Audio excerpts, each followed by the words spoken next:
विजेडी रे कोठी ना कोठी से भाड़ीटा खाली होउछ एवं तापरे कोठू केते लोक जिबे क्वाड जिबे किंतु मु भाबुची बेसी लोक बीजेपी को जिबे एइथि पई समस्त एइथि बेसी सुजोग पाइबे लोकन पे काम करिया पे मो कृतज्ञता जनाऊँ भारतीय जनता पार्टी यशस्वी प्रधानमंत्री को राष्ट्रीय अध्यक्ष नितिन नवीन जी को एवं प्रदेश अध्यक्ष मनमोहन सामल जी एवं आमर लोकप्रिय मुख्यमंत्री मोहन माझी जी को मु आगे मो कृतज्ञता ज्ञापन करुँची से माने जो प्रकार मते ए दल को स्वागत कले एवं जो भल पाइबा देले एवं आसु आसु मते लगुच जमती कि मु मो निज घरे पहुँची गली तेणु बहुत एमएलए माने आज आसछंती चीफ व्हिप आमर पार्लियामेंट्री अफेयर्स मिनिस्टर अनेक मोर बंधु एमएलए समस्ते आज उपस्थित रही मोर ये नामांकन पत्र दाखल कला बेले तांकु मध्य मो अंतरु मु मोर कृतज्ञता जनाऊँच दलर समस्त बीजेपी सभ्य जो माने मते स्वागत करछंती एवं एही प्रकार सम्मान सह मत आज दल को नहीं पुनर्बार राज्यसभा को मत पठे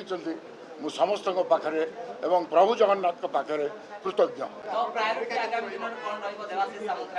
से विषय भारतीय जनता पार्टी कहे मो पे को काम से माने चाहिए कि यही जगार आपण संगठन को सुदृढ़ करने कार्यक्रम करंतु मु से हिसाब से करी देखो तो विरोध दल कि शासक दल तादर कौन से फरक ना जदि लोकों सेवा करार अच्छी लोकों काम करार अच्छे जो भी थे करहब किंतु निश्चित भाव में जो सुजोगटा मु आज बीजेपी सरकार अच्छी एटी केन्द्र में बीजेपी सरकार गोटे डबल इंजिन सरकार जो चली मु भावुची सेठी मु आउरी अनेक बेसी लोकों पे काम करि परिबे लोकों की सेवा भी करि परिबे अनेक नेता कर्मी गतकाली छाडिले आपनकर शुभेच्छा बीजेडी छाडिले आउ किछि बड़ नेता छाडिबे कि आगामी दिन कौन होउछि टिके देखंतु से कथा से माने को पचारले भलो हो ना से माने निज निजे प्रतिष्ठित गोटे राजनेता हिचंती तेणु तांको डिसीजन कौन नेबे से कहबे देखो तो गोटाई कथा बीजेडी रे कोठी ना कोठी से भाड़ीटा खाली होउछ एवं तापरे कोठू केते लोक जिबे क्वाड जिबे किंतु मु भाबुची बेसी लोक बीजेपी को जिबे एइथि पई समस्त एइथि बेसी सुजोग पाइबे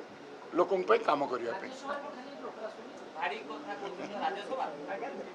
सेटा मु जेति कहली मोर गणमाध्यम बंधु माने बुझी जुआर कथा